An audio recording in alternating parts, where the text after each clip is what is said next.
Bienvenidos nuevamente. Estamos aquí en esta serie de episodios especiales de Palabras de Vida Eterna. En este mes de la Biblia del 2025, mes de septiembre, y estamos con nuestro invitado de este mes, Jeffrey. Bienvenido nuevamente. Muchas gracias, Luis. Para mí es un honor seguir compartiendo con ustedes y ahora en un tema bastante interesante que nos va a ayudar al menos a tener una idea general de todo lo que hay detrás de un comentario de la Biblia cuando nos encontramos en algún texto o en un comentario de internet. Sí. Perfecto.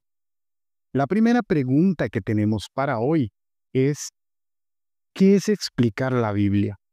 Bien, Luis, explicar la Biblia conlleva un proceso bastante grande. Cuando hablamos de explicar la Biblia, nos referimos siguiendo un poquito a Santiago Guijarro, que es un biblista español, entrar al mundo que está detrás del texto. Por ejemplo, ¿qué significa entrar al mundo que está detrás del texto? Nosotros nos encontramos al Evangelio, pero hay un mundo detrás de ese Evangelio, que es la historia de cómo se formó el texto, por ejemplo, los lugares donde se pudo haber escrito, los tiempos en que se pudo haber escrito, las duraciones. Ahora también se habla del análisis de la situación retórica, del momento en que fue escrito, del discurso que está planteado y también el análisis sociocultural. Las palabras que se utilizan están destinadas a un público sociocultural, por ejemplo, de clase media, de clase un poco más alta, si es al campesinado, porque usualmente, y de hecho solemos decir que Jesús se dirigía a los pobres todo el tiempo, pero realmente era así, realmente los evangelios se dedicaban sobre los pobres. Las cartas de Pablo estaban en ese contexto también. Yo creo que no. Hay una diferencia en los destinatarios, no solo del evangelio, sino también de los discursos. Y toda esta historia, toda esta crítica, todo este mundo detrás del texto, nos ayuda a comprender eso. Pero también nos ayuda a comprender al mundo dentro del texto. ¿Qué quiere decir eso? Explicar, por ejemplo, el uso lingüístico, las lenguas, las palabras. Eh, Nuevamente nos encontramos con el análisis del discurso y el análisis narrativo, explicar cómo está estructurada una narración, por ejemplo. Eh, Cuando llega María y José al templo a presentar a Jesús, eso podría considerarse el inicio, por ejemplo, la situación inicial del relato, cuando se encuentran con Simeón, parte de la acción transformadora, cuando se encuentra con Ana, otra acción transformadora, etcétera. Podríamos distribuir y explicar el relato en partes a partir del análisis narrativo. Esto es exégesis, es explicar. Y entonces, ¿cuál es la diferencia entre la exégesis, la explicación y la hermenéutica o interpretación del texto bíblico? Bueno, yo creo que una depende de la otra. Aquel que se atreve a interpretar la Biblia lo hace también desde un campo. Se acerca con unos criterios, con una temática de fondo que intenta encontrar en los textos. En cambio, el que explica tiene que quitarse todos los preconceptos, los presaberes, para acercarse de la forma más objetiva. El que interpreta se sirve de estos resultados.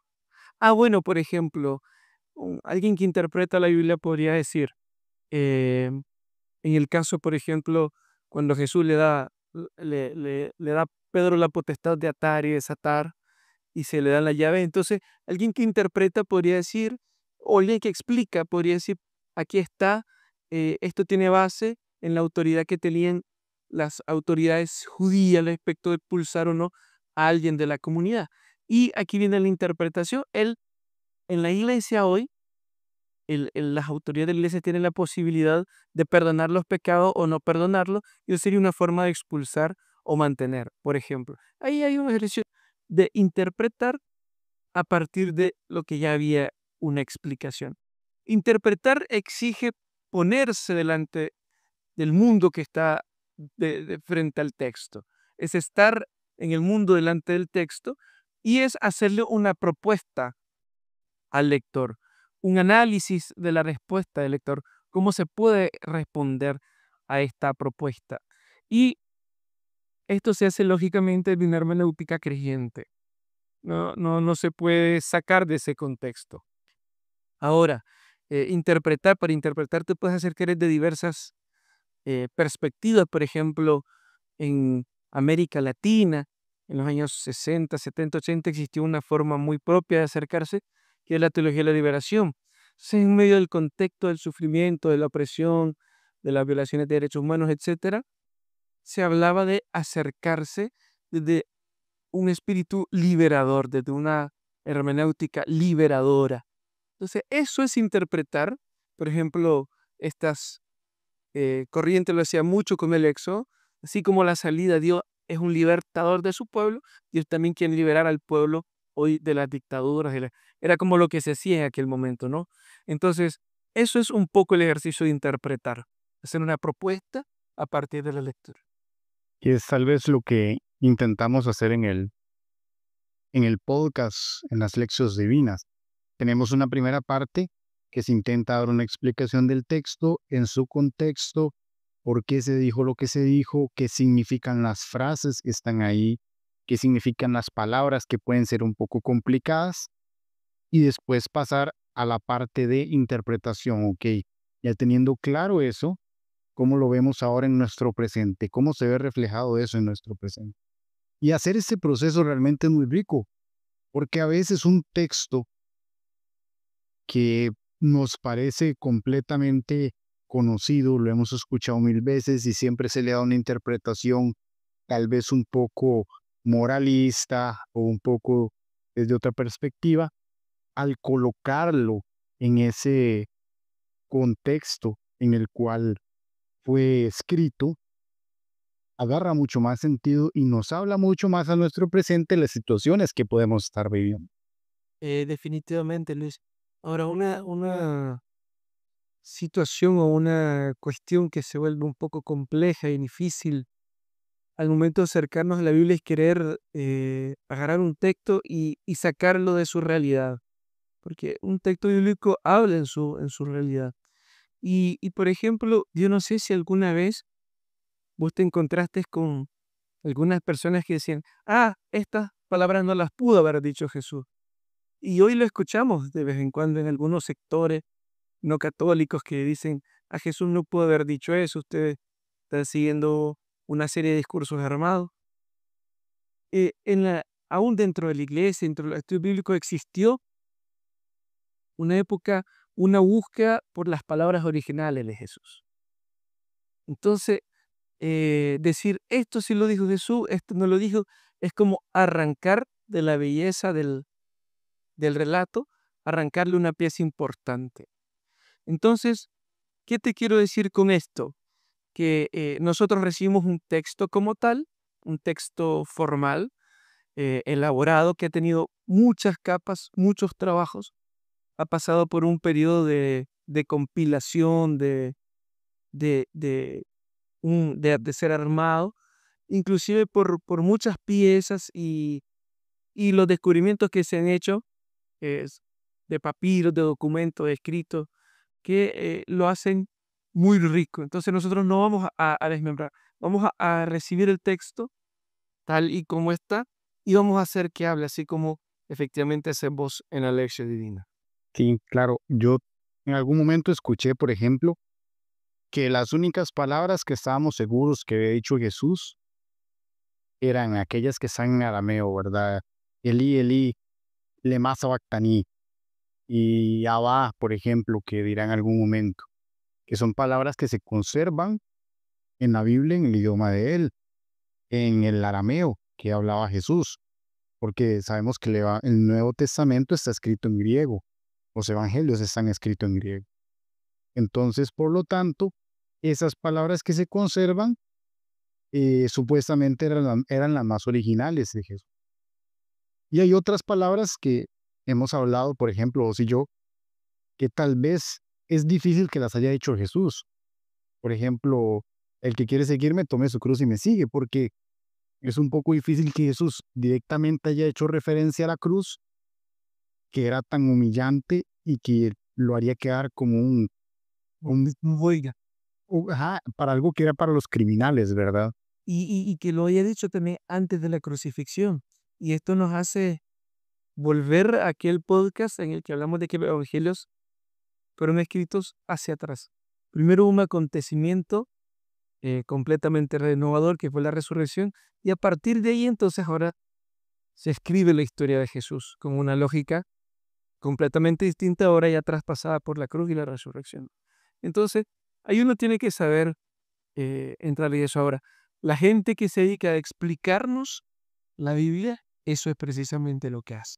Pero es una maravilla que podamos entonces trabajar con el texto completo, el Evangelio, ¿verdad? Y leerlo desde esa perspectiva de fe y no estar pensando, ah, mira, esto lo dijo, esto no lo dijo, entonces que al final queda como estar haciendo una disección del Evangelio y nunca estar seguro, ¿verdad? Si lo leemos desde esa perspectiva de que es Dios, el Espíritu Santo, inspirando comunidades, inspirando personas reales a partir de su vivencia de fe, entonces tiene mucho más sentido. De hecho, ves la Pontificia Comisión Bíblica Internacional, en uno de sus documentos dice lo siguiente: para acercarse a la Biblia y estudiarla, a tratar de explicarla, e interpretarla, exige de parte de la persona que se acerca, que se acerque con el mismo espíritu con que los textos sagrados fueron escritos, porque de otra forma estaríamos adulterando o violentando el texto sagrado.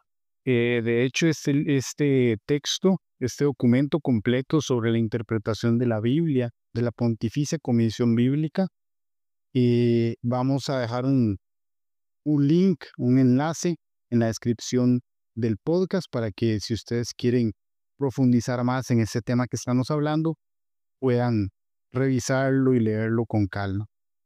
Jeffrey, antes de continuar, volviendo un poco al tema de la explicación de la Biblia y también al tema del texto recibido. Cuando hablamos del texto que recibimos, ¿a qué nos referimos? Porque estamos hablando de que también cada libro de la Biblia tiene diferentes manuscritos, tiene diferentes papiros, que tal vez en Alejandría tenían unos papiros que tienen algunas diferencias con los papiros, por ejemplo, en Siria, que tienen diferencias con el Código Vaticano y otra serie de diferentes papiros. Entonces, ¿cómo más o menos se trabaja este tema en la parte de la explicación del texto? Mira, la verdad es que es un trabajo bien complejo y hoy tenemos seguridad de que existen más de 6.198 manuscritos. Bueno, ese es el número que tenemos. Puede ser que hay un poco más, em, pero sabemos de que hay 6.198. Ahora, hay algunos mayores, más grandes y de mayor importancia, y otros un poco menores en contenido y o más Incluso en conservación, tal vez, aunque tenemos un fragmento pequeño de un libro. de algunos libros, sí. Entonces, vos te imaginas que trabajar con eso no es nada fácil. Entonces, los estudiosos, los que se dedican a esto, lo que hacen es elaborar una genealogía del texto para tratar de llegar a la fuente más original. Y entonces eso da origen a las versiones eclécticas del Nuevo Testamento. ¿Qué es una versión ecléctica del Nuevo Testamento? Bueno, circundan muchos manuscritos de diversos evangelios, de los evangelios, de las cartas. Y entonces, ¿qué es lo que hace un estudioso, alguien especialista en esto? Van comparando todos los textos, por ejemplo, que hay de un relato de Juan, se van haciendo las respectivas comparaciones, se van haciendo las respectivas mejoras, y entonces se utilizan, ellos tienen sus propios criterios para establecer con cuál versión se va a quedar o cuál va a ser la base, y entonces van viendo coincidencias y deciden cuál va a ser el texto final. Entonces, muy probablemente em, van a escoger un texto final que sea el que esté que tenga un mayor consenso. Entonces, ahora, te voy a presentar un pequeño ejemplo, ya que te hablé de Juan, un pequeño ejemplo de Juan, por ejemplo, en un códice, una versión ecléctica nos apareció un discurso de Juan, de la vid verdadera, Capítulo 15, versículos del 1 al 5. del 1 al 5. Es más largo, pero nosotros nos vamos a fijar del 1 al 5 porque ahí hay una variante. Entonces, eh, vamos a leer la versión completa que nos llega. Yo soy la vid verdadera y mi Padre es el viñador. Él corta todo sarmiento que en mí no da fruto y limpia todo el que da fruto para que dé más fruto. Vosotros estáis ya limpios gracias a la palabra que les he dicho. Permaneced en mí como yo en vosotros. Lo mismo que el sarmiento no puede dar fruto por sí mismo, si no permanece en la vid, tampoco vosotros podréis si no permanecéis en mí. Yo soy la vid, vosotros los sarmientos. El que permanece en mí y yo en él, dará mucho fruto, porque separados de mí, nada podéis hacer. Ese es el texto que nos llegó hoy. ¿Ya? Seguramente el discurso así tal como está en la mayoría de los manuscritos. Pero hay uno en el que no aparece un versículo y medio. No aparece el versículo 3 y una línea del versículo 4. Y curiosamente, si nosotros lo leyéramos y le amputamos ese versículo y medio, el discurso tendría perfecto sentido. A ver. Inclusive diría yo que tiene más sentido. Escúchalo. Yo soy la vid verdadera y mi Padre es el viñador. Él corta todo sarmiento que en mí no da fruto y limpia todo aquel que da fruto para que dé más fruto. Lo mismo que el sarmiento no puede dar fruto por sí mismo si no permanece en la vid, tampoco vosotros podréis si no permanecéis en mí. Yo soy la vid y vosotros los sarmientos. El que permanece en mí y yo en él, dará mucho fruto, porque separados de mí, nada podéis hacer. Claro, parece como más fluido. Esa parte, ustedes están limpios por las palabras que yo les he dicho, parece como que corta un poco la fluidez del discurso. Esto es muy interesante porque, bueno, vos decís, es un versículo y medio lo que hay que quitar, pero para nuestros lectores recordar que los manuscritos originalmente no tienen ni los números de capítulos ni los números de versículos, es un añadido que hicimos después.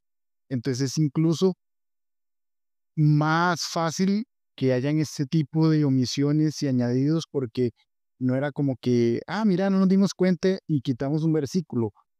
Simplemente es que entre toda la maraña de texto, por así decirlo, esa parte se omitió o se agregó después, ¿verdad? Y es parte de esas diferentes variantes que hay en los textos, en los manuscritos, ¿verdad? Muy interesante eso. Esta variante, Luis, se encuentra en el Códice de Cambridge. Allí no está estos versículos. Ahora, una cuestión interesante que podría venir a nosotros y podrían preguntarnos las personas que nos escuchan. Luis, ¿y cómo se hace eso? Jeffrey, ¿cómo se hace eso? Bueno, estas versiones eclécticas de la Biblia, más bien del Nuevo Testamento, tienen em, por ejemplo, ustedes se encuentran con el texto en griego, no está en español, para comenzar, está solo en griego. Y la mitad de cada página contiene lo que conocemos como aparato crítico, que es donde se explica.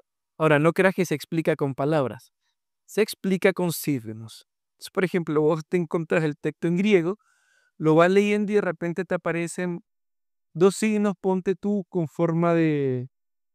eh, con forma de corchetes súper pequeño arriba. Y dentro de esa misma frase puede contener otra serie de signos. Entonces, ese texto, ese Nuevo Testamento, que me refiero al Mestre Alan, tiene una tablita de códigos, donde te dice qué es ese código. Entonces, por ejemplo, los signos que aparecen es el de omisión. Se puede revisar, aquí hay una omisión. Te vas a la tablita y revisas, esto significa omisión, pero ahora, ¿cómo sé dónde está omitido?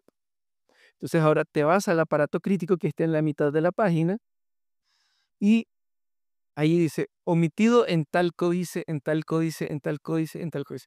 Y tampoco te los menciona, sino que aparece en signo. Después tenés que ir a otra tabla que está al final, donde cada signo corresponde a un códice.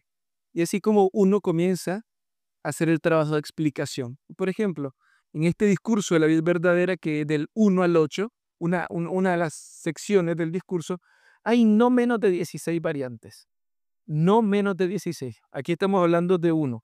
Imagínense, en 8 versículos, 16 variantes. Es un trabajo muy interesante esta de explicación y creo que es bastante reciente, ¿verdad? Con todo el tema de la arqueología de los textos es bastante más reciente que, por ejemplo, el trabajo de interpretación. El trabajo de interpretación es un poco más antiguo, ¿verdad? Bueno, mira, puede ser reciente si hablamos de 200 años atrás, Claro. en comparación con 2000. Pero efectivamente, interpretar es mucho más antiguo. De hecho, los primeros que hicieron interpretaciones del Antiguo Testamento fueron los mismos apóstoles. Por ejemplo, ponte tú, Juan conversa mucho con, con, con el profeta Isaías, sobre todo, por ejemplo, con los cánticos del siervo de Yahvé, por ejemplo. Entonces, sabemos.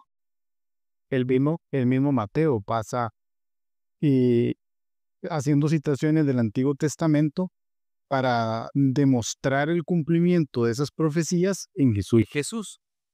Marcos toma algunas de Jeremías, otras de Isaías. Sí, los primeros que hicieron ese ejercicio fueron ellos, pero eso lo hicieron ellos para, por ejemplo, em, dar fundamento a sus argumentos, ¿ya? Porque el discurso cristiano, porque eso es algo que tenemos que tener nosotros también claro, el Nuevo Testamento es el discurso cristiano.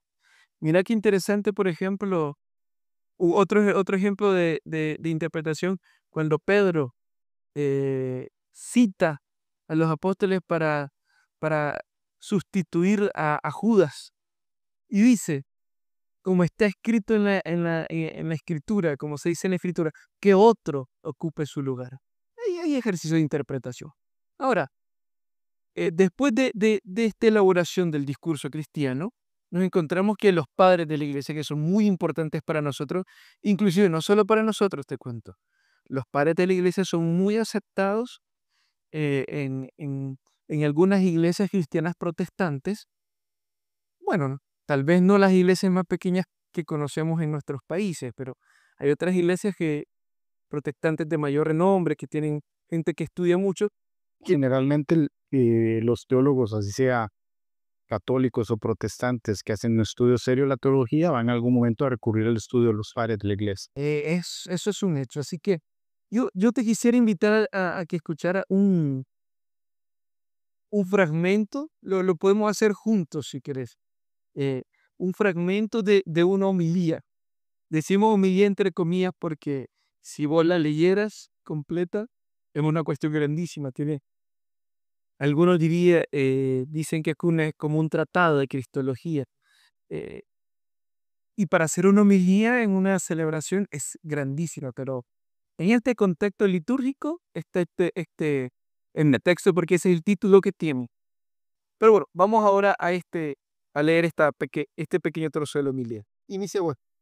El relato del Éxodo de los hebreos ha sido leído y los términos del misterio han sido explicados en profundidad, cómo el Cordero es inmolado y cómo el pueblo es salvado. Entiendan pues, queridos, así es, antiguo y nuevo, eterno y temporal, corruptible e incorruptible, mortal e inmortal. Así es el misterio de la Pascua, antiguo según la ley, nuevo según el Logos, eterno por la gracia, corruptible por la inmolación del Cordero, incorruptible por la vida del Señor, mortal por la sepultura en tierra, inmortal por la resurrección de entre los muertos. Antigua es la ley, nuevo en cambio el logos, temporal la figura, eterna la gracia. corruptible el Cordero, incorruptible el Señor, inmolado como Cordero, resucitado como Dios. Esto nada más y nada menos lo escribe Melitón de Sardes, su obispo de Sardes. ¿Vos te acordás de qué es Sardes? La iglesia a la que le escribe Juan, Es una de las 7. una de las 7 iglesias, ¿sí? Y Melitón de Sardes, que vivió entre el año 100 y el año 180. Entonces estamos hablando de que es en las primeras épocas del cristianismo, ¿verdad? Cuando había esta homilía hay que atenderla, Luis. Bueno, aquí no se nota tanto esto, pero en el resto del texto sí. Pero habría que comprenderla en el contexto de una polémica. Y Melitón estaba tratando de defender a los cristianos, primero frente a la celebración de la Pascua, porque Melitón de Sardes celebra, esto ayuda a comprender la interpretación, celebra la Pascua el 14 de Nisan. ¿Y cuándo celebran los judíos la Pascua?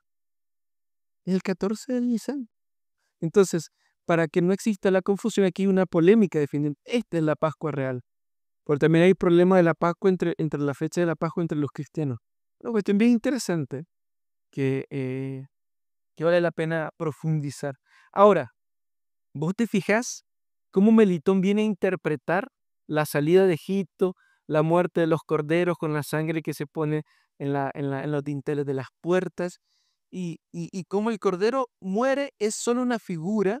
Eso es muy interesante porque de hecho el éxodo, el cordero con cuya sangre se bañaba el dintel de las puertas, y la salida de Egipto, todo eso se ponen como figuras, o sea, como em, preámbulos, como un spoiler, digámoslo así, de lo que realmente va a acontecer con Cristo, ¿verdad? Y entonces que en realidad lo real y, y lo eterno es la gracia que se va a recibir en Cristo, y todas esas figuras, todas esas imágenes previas son temporales, ¿verdad? Y estamos hablando de uno de los hechos más maravillosos y más fuertes que se cuentan en la Biblia y más marcadores, como es la salida de Egipto, la liberación de la esclavitud. Ahora te hacía una pregunta, Luis. Esta primera parte de la homilía, ¿de qué evangelio cree que se está ganando Melitón? Bueno, parece muy similar con el Evangelio de San Juan, ¿no? Especialmente porque San Juan menciona mucho al Cordero. Lo primero que hace Juan el Bautista es decirles a los discípulos: ahí está el Cordero de Dios que quita el pecado del mundo. El mismo Evangelio de Juan nos habla también del Logos. En el principio era el Logos, y el Logos estaba con Dios, ¿verdad? Logos es la palabra griega que ahora en las versiones tal vez más modernas de la Biblia escuchamos como la palabra o el verbo. Entonces ahí está el Logos estaba con Dios, y el Logos era con Dios, ¿verdad? Y aquí está usando también la palabra Logos, ¿verdad? Para referirse a Jesús, o al Verbo eterno del Padre, al Hijo, a la segunda persona de la Trinidad. Parece también que Melitón tuvo que haber estudiado un poco de Sagrada Escritura. No estoy tan seguro de esta información, pero parece que tuvo que ir a Jerusalén. Pero también después, más adelante en la homilía, para desarrollar su teología de la imagen, porque vos estabas hablando un poco de esto, ¿no? Del spoilers, Melitón lo hace explicando la teología de la imagen y del signo y del símbolo, y lo hace a partir de la teología de San Pablo. Y San Pablo es el gran teólogo de la imagen. Entonces, aquí nos encontramos una interpretación maravillosa de estos primeros siglos, de este primer siglo después del cristianismo, del discurso cristiano, y nos encontramos una gran misa, pero hay otros pares de leyes también, como Orígenes, que hace comentarios a diversos textos de la Biblia. Entonces, esto es interpretar, es maravilloso. Y ahora yo te quiero plantear un problema. En el ejercicio de explicar la Biblia, inclusive de traducirla, hablamos un poco de las versiones eclécticas, y sabemos que estamos delante de un libro que, eh, que tiene muchísimo más de dormir yo. Em, el acercarte a la Biblia para traducir implica ya cierto ejercicio, sobre todo la intención con que vas a traducir. Entonces, te quiero invitar a que leamos juntos un, un versículo del capítulo 5 de Isaías. Y vamos a leer tres traducciones. Tres traducciones.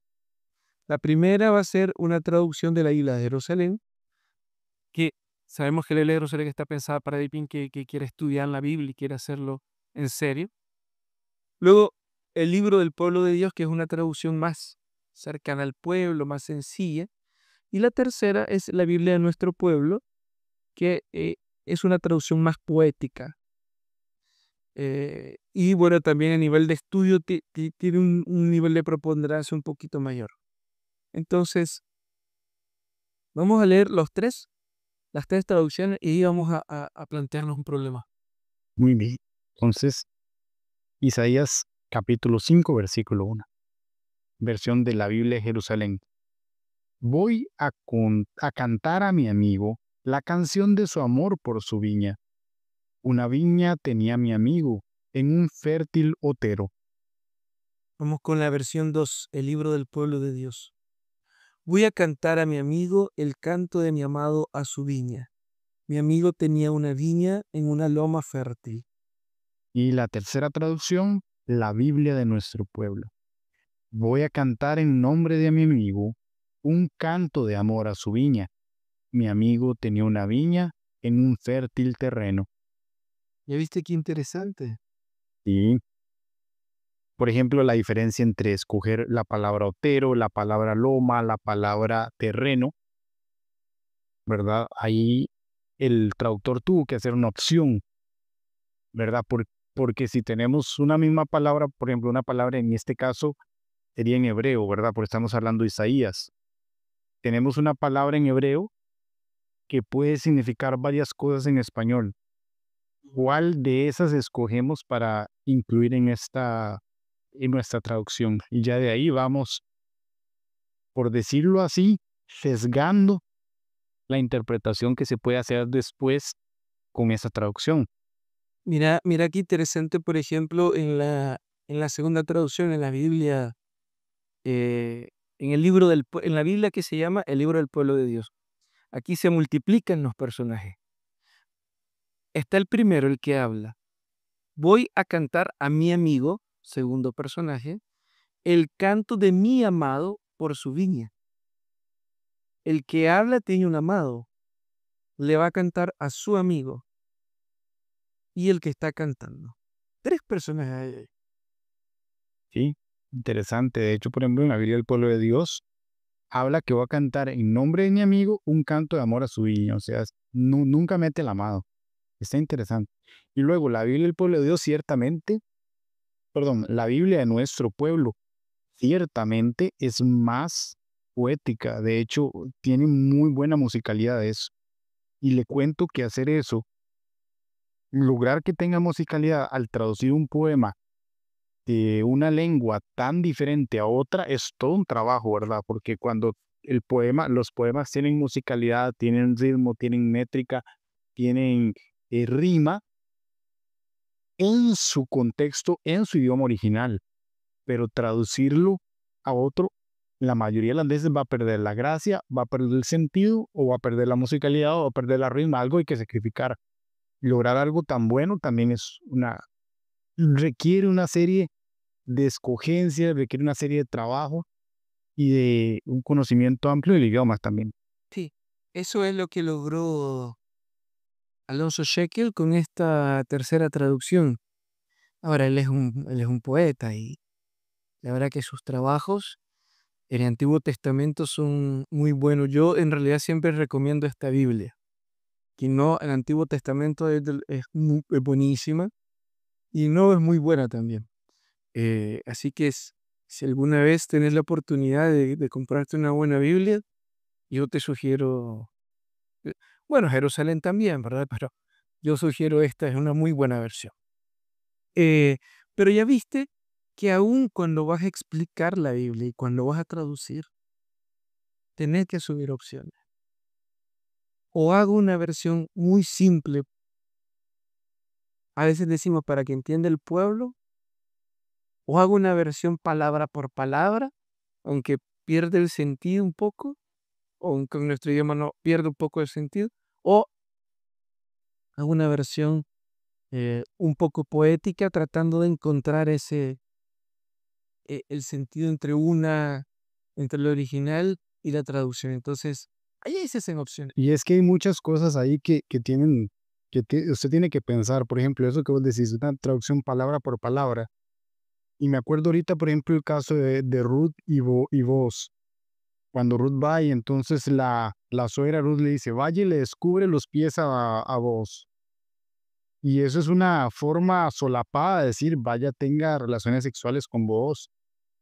Pero entonces viene la opción, lo traduzco literalmente, traduzco lo que significa o traduzco literalmente el dicho de vaya a destaparle los pies, que no, que pues para nosotros en este momento no tiene sentido, ¿verdad? Entonces un montón de pequeñas escogencias que hay que hacer, ¿verdad? ¿Sabes, viejo, ahora que me contás eso?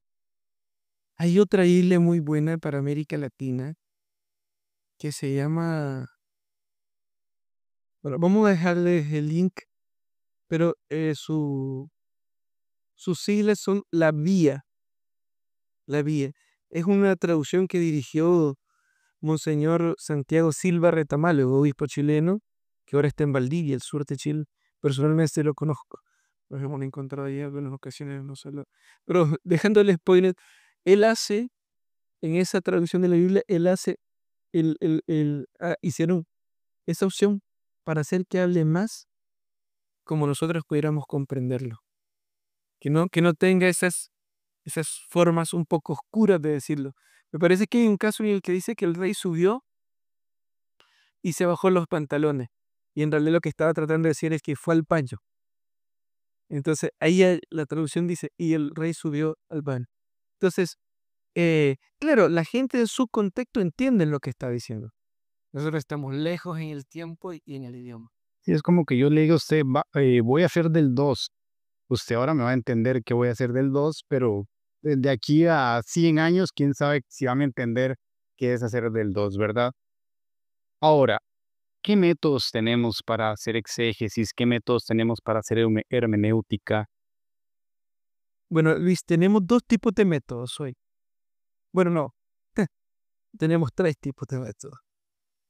Eh, Están los métodos diacrónicos y los métodos sincrónicos. Los métodos diacrónicos son hijos de aquel famoso método denominado histórico crítico. ¿Qué es lo que hace el método histórico crítico? Un poco lo que explicamos anteriormente, de explicarlo, le buscaba explicarlo ahí. Y lo que hace es hacer una crítica de las fuentes. Esto tuvo que haber sido esta fuente, esto tuvo que haber sido esta otra fuente. Por ejemplo, hubo una época en que se pensó que el Pentateuco, Génesis, Éxodo, Números, Deuteronomio y Levítico, eh, participaban cuatro fuentes: la fuente sacerdotal, la fuente eloísta, la fuente yavista y la fuente deuteronomista. Porque alguien se notaban como cuatro manos o como cuatro estilos. Por ejemplo, entonces, eso hacía este método. Hoy por hoy, esa hipótesis está bastante, eh, no es que no se valore, pero un poco ya hay otras hipótesis. Sin embargo, yo aquí no quiero decir descartar ninguna u otra, sino más bien usar este ejemplo para explicar la teoría de las fuentes. El método histórico crítico busca estudiar las fuentes, las formas del texto, la tradición que hay detrás del texto, la redacción. Entonces, estas críticas siguen teniendo su valor, pero ya no son como el monopolio de la exégesis, como lo fueron hasta los años 70 aproximadamente. Entonces, luego de esto hubo un giro fuerte y surgió el análisis retórico, el análisis narrativo y el análisis semiótico. Y vos me podés decir, ¿y eso con qué se come? Eso parte de la idea de recibir el texto sincrónicamente, tal como nos llega, ¿ya? Entonces, ¿qué hacen estos métodos? Bueno, eh, aquí creemos que la Biblia misma nos dice cómo nos vamos a acercar a ella. Por ejemplo, en el Evangelio de Juan nos encontramos un número de discursos, un gran número de discursos. A estos discursos, ¿vos cómo le entrarías? ¿Con el método narrativo que estudia narraciones, relatos, o con el método retórico que estudia discurso? Tiene más sentido con el método retórico, por supuesto. Entonces, ese es el espíritu. O el análisis semiótico, que su nombre ya lo habla, es de semiótico, semeía, de signos. Estudia como la simbología y comienza. Este es bonito porque comienza a dialogar con símbolos, con símbolos, y comienza a hacer algún diálogo, por ejemplo, intertextual, por ejemplo, leer a Jesús que conversa con la samaritana, con, por ejemplo, eh, los antecedentes que en el Antiguo Testamento de grandes hombres que encontraron a sus compañeras de vida, sus matriarcas, en pozos también. Que habíamos hablado de eso la semana pasada, ¿verdad? Em, Cómo ese simbolismo del pozo para encontrar a la mujer era parte de la simbología que se está usando ahí. Entonces, estos tres métodos, el retórico, estamos hablando de tres tipos de análisis literario.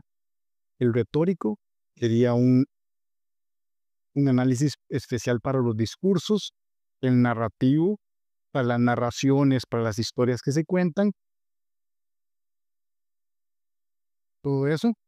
Y el semiótico, ese que sobre todo trata de encontrar las simbologías, ¿verdad? Tanto, podría funcionar tanto en las narraciones, como por ejemplo ese caso que estamos hablando, de la samaritana, que es una narración de lo que Jesús habló con ella y todo eso, y que llegó con ella y todo, aunque tiene mucho discurso también. Y con los retóricos también podría usar, por ejemplo, yo podría aplicar un análisis semiótico en, no sé, en el discurso de la montaña, por ejemplo, de Mateo, O en el diálogo con Nicodemo. o en el diálogo con Nicodemo, por supuesto. Y ahí vamos encontrando, ¿no? La misma Biblia nos va diciendo que de qué forma nos vamos a hacer.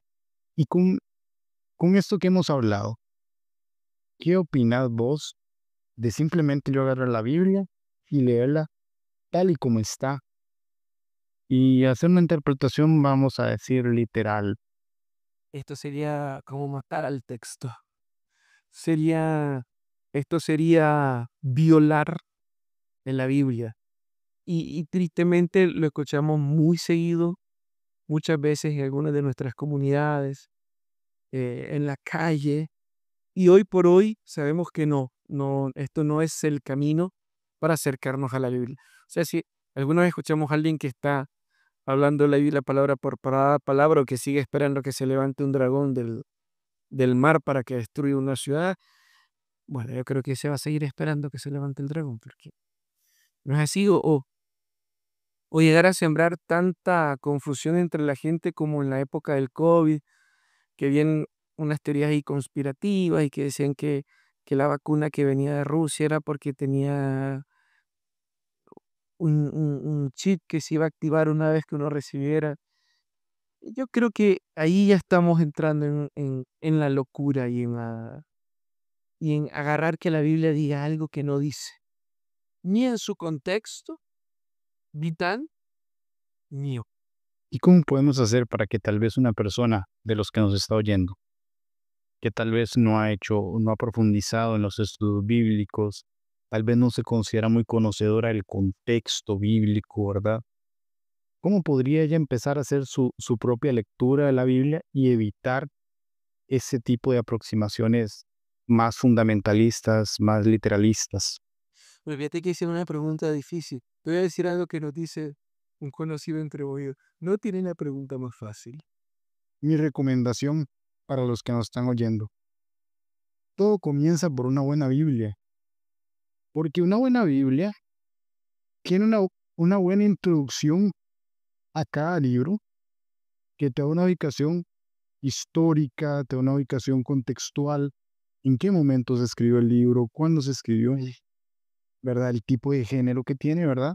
Y además, una buena Biblia trae comentarios para los diferentes versículos que te ayudan a ubicarte, que te ayudan a darle una contextualización. Claramente ya ahí estamos partiendo de que alguien ya te hizo una explicación del texto, ¿verdad? Ya vos, ¿verdad? Hay que ver qué opción hace y todo, pero por ahí ya, por lo menos esa parte de explicación ya viene formulada. Ya a partir de ahí, entonces nosotros con esa parte de la explicación ya hecha podemos decir, bueno, ¿y qué? En este momento pasaba esto. Y ahora, ¿cómo veo yo eso en mi vida? Y creo que por ahí es una buena parte para empezar si uno nunca ha estudiado mucho. Igual ahora con la internet hay mucho que se puede buscar, también hay mucho que puede ser erróneo, pero eso sería una de las principales recomendaciones que yo haría. Por ejemplo, ahora que vos hablaste de la Biblia de nuestro pueblo, generalmente las traducciones o las versiones que uno logra encontrar de la Biblia de nuestro pueblo traen buenos comentarios, especialmente a mí me gusta mucho la versión de los claretianos. Yo me estaba refiriendo a esa, a la de, creo que es Micla, me parece que es la editorial, algo así. Sí. Es que ves editorial Claret. Editorial Claret. Hay diferentes versiones por ahí. eh, Hay una que se llama Biblia Católica para Jóvenes que también trae buenos comentarios, aunque el lenguaje es un poco simplista, pero trae buenos comentarios. Y así es, más allá de decirles que compren esa, es una cuestión de buscar una buena Biblia que tenga buenos comentarios, buenas introducciones a los capítulos. ¿Qué dudas en Luisa B? Porque de pronto las personas que la escuchan de pronto puede serles muy, muy difícil y estamos en la época visual. Yo creería que sería bueno que les dejes en el link alguna imagen de la Biblia que les sugerimos y algún link para que puedan buscar. Eso podría ser una opción. Magnífico. Puede servirle. Porque, por ejemplo, yo creo que la vía es poco conocida y es una muy buena opción para gente de pastoral, para catequistas, para seminaristas, para sacerdotes. Es una muy buena opción para la vida pastoral. Excelente. ¿Y qué más? ¿Qué más nos puedes contar del análisis bíblico, la interpretación bíblica? ¿Qué es lo que qué es lo que está ahorita tal vez más en boga o más en la parte académica pasando? Hay un tercer grupo de formas de aproximarse a la Biblia. Aquí ya no hablamos de métodos, sino más bien de aproximación. La liberacionista, que ya hablamos un poco unos minutos atrás. La feminista. Liberacionista es de la teología de la liberación, ¿verdad? Para aquellos que no vayan a pensar allá en Costa Rica que es del Partido de Liberación Nacional. Y bueno, eh, feminista, que hace un estudio del papel de la mujer. Imagino que deben utilizar mucho el método narrativo para decir los personajes. Eh, Luego estaría eh, que se hace sobre los afro, para las comunidades afrodescendientes. Algunos le llaman esta teología negra también por el contexto. Y ahora tienen las aproximaciones del psicoanálisis y de la psicología. Y bueno, hay una aproximación que se llama histórico-contextual o sociohistórica, que ya esa se viene considerando método, esa está un poquito mejor elaborada. Eh, yo creo que si los que nos escuchan nos prestan atención a vos y a mí, se van a dar cuenta que nosotros ya teníamos una opción bastante marcada de todo esto. Y es en la histórico-contextual, en la sociohistórica, que lo que hace es servirse de la antropología del lenguaje y de la cultura y que habla de la Biblia en su propio contexto. Y este tipo de aproximación, que es más un método, responde a preguntas como: ¿qué ocurre en la comunidad a la que estaba escribiendo este autor? ¿Qué quería provocar en sus lectores?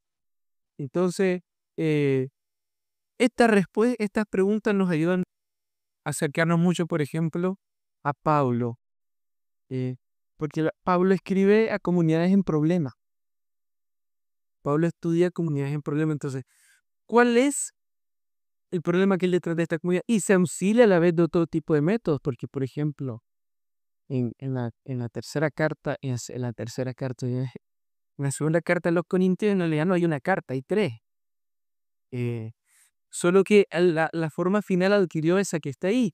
Y entonces, uno se pregunta, ¿y aquí de qué está hablando? ¿Y aquí por qué habla de esto? Entonces hay una mezcla de la carta de las lágrimas de esto, y eso lo explica en los análisis diacrónicos. Y el contextual, es sincrónico, entonces se sirve de esto para saber el momento original en cómo se escribió y luego comienza a explicar el contexto de las realidades en cómo se pudieron haber escrito estas cartas. Pero también funciona perfectamente con los evangelios. Por ejemplo, hace unos minutos hablamos de la canción de la viña. La canción de la viña, que es un hermoso poema en Isaías, en el capítulo 5, está antes de la vocación de Isaías y básicamente está hablando un poco del contexto que está viviendo Israel y de las rivalidades que hay entre el reino del norte y del sur y lo que va a acontecer. Yo no voy a seguir contando para que les den ganas de ir a leerlo. Entonces, eso nos ayuda en los métodos históricos contextuales, los sociohistóricos. Y eso es porque nosotros estamos en una época muy marcada por la historiografía, nos importa saber la historia. Y ahora, hace algún tiempo, eh, recordando a una misma maestro, eh, hay otro método que es el de la psicología, es pensar cuál es la psicología detrás de los textos. Ahora la psicología también, tenemos la psicología social, también que habla del motivo de asociación, y aquí nos puede servir mucho este método, los anteriores. Y entonces la psicología, cuando dialoga con la Biblia, dialoga sobre, por ejemplo, estas reacciones que nos ayudan de Jesús, por ejemplo, que nos ayudan a comprender un poco la personalidad de Jesús. Y como también hay momentos en que hay personajes que le ayudan a Jesús a descubrir su identidad, que se dé frente con su identidad. Por ejemplo, el caso de la cananea, y, y que le dice, no, pero no está bien darle de comer a los perros. Le dijo perro a la mujer, una reacción fuerte. Un Jesús que está obviamente molesto, que es de Israel y recibe un pedido de ayuda de una mujer de afuera. Y la mujer dice, bueno, pero hasta los perros comen de lo que dejan los. Esto nos ayuda a darnos cuenta. Vos hablabas también de el discurso larguísimo de Jesús durante la última cena en el Evangelio de San Juan. Alguna vez conversamos, ¿no? Del 13, 14, 15, me parece que es antes de que Jesús sea prendido y sea llevado a- antes de que él vaya al huerto a orar. Juan nos cuenta una serie de discursos de Jesús, unas conversaciones en las que se percibe un hombre que está ansioso. Y es alguien que está sintiendo la proximidad de la muerte, de ser preso. Insiste y permanezcan unidos y estén unidos a mí y no se separe. El que se separe es porque mi padre lo poda. Ahí está el discurso de la verdadera. Pero después encontramos a Jesús rezando en el huerto del Getsemaní, aquella famosa, hermosa oración sacerdotal. Padre, no te pido por mí, te pido por los que se quedan, por los que van a creer en mí por medio de ellos. Es la petición de un hombre desesperado, escrita muy hermosamente por el autor de Juan, pero si vos te sentás a leer eso y lo ves de poner los cristales de, por ejemplo, así, de la psicología, de las emociones, Incluso tal vez ponerse en los zapatos, ¿verdad? Un poco de empatía. arroba de empatía, claro, leyendo con ojos de empatía, te encontrás a un hombre ansioso, con miedo, temor, eh, distinto, distinto del que dialoga con Pilato. Que es un hombre seguro, un hombre. Hasta sarcástico, irónico, le habla con ironía, le dice, Pilato, ¿y tú a mí no me hablas? ¿No sabes que yo tengo autoridad para soltarte, autoridad para condenarte? Y Rey Jesús le responde fácilmente, no tendría más autoridad que la que se te fue dada de lo alto. Cualquiera diría que se fue una respuesta humilde, no fue una respuesta humilde. Fue una respuesta de alguien que está diciendo, ¿vos crees que tenías autoridad sobre mí? Si yo soy el que está dirigiendo la historia de esto. Inclusive, eh, cuando después de la oración se levanta a salir al encuentro de Judas y toda esta patrulla que viene al frente de él, y dice, buscamos a Jesús, y yo soy, y, y todos retrocedieron a tierra y cayeron rostro en tierra. Eh, te das cuenta de Jesús de una persona que pasó de un estado de nervios, de miedo, de ansiedad, que suda gotas de sangre, a alguien que tiene el dominio de la situación. Entonces, a eso nos ayuda la psicología. Yo quisiera invitarte, Luis, si nos da tiempito para el próximo fin de semana, no sé si Claro, podría, claro, claro. podríamos, si vos querés, hacer una aproximación a la Biblia de la psicología. Y me gustaría que la próxima vez que vayamos a conversar te traigas una Biblia. Vamos a hacer un poquito de método narrativo también, porque se va a servir de uno de los métodos. Y después de eso, vamos a entrar como le habla el Evangelio a la Biblia, porque la Biblia, dice un autor, fue escrita en coordenadas psicológicas. Los hombres que la escribieron, los lectores que la leyeron, no son gente que no tiene psicología, son gente con una marcada tensión emocional, personal, social, y les hablaba.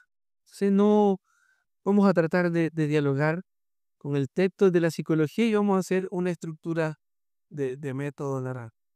Magnífico. Entonces, a nuestros oyentes ya saben, la próxima semana tendremos nuevamente un episodio especial. Ya vamos a estar en el mes de octubre y ahora terminado el mes de septiembre, pero no importa. Vamos a tener un episodio especial más donde estaremos poniendo en práctica todo esto que hemos estado hablando aquí un poco, ¿verdad? Tanto los diferentes tipos de análisis y en especial enfocarnos en esta aproximación psicológica, psicologista, para verla un poco en acción, ¿verdad?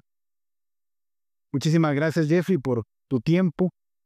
De nada, Luis, te agradezco a vos por la oportunidad y ojalá que nuestros oyentes se animen a hacer preguntas y a escribirnos y que también promuevan el podcast.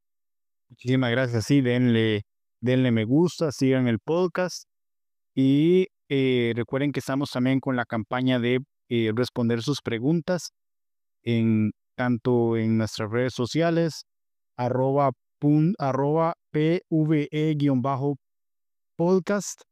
tanto en TikTok como en Instagram. Y también nos pueden dejar sus comentarios, sus preguntas en Spotify y en YouTube, donde están nuestros episodios. Gracias por escucharnos. Que Dios los bendiga.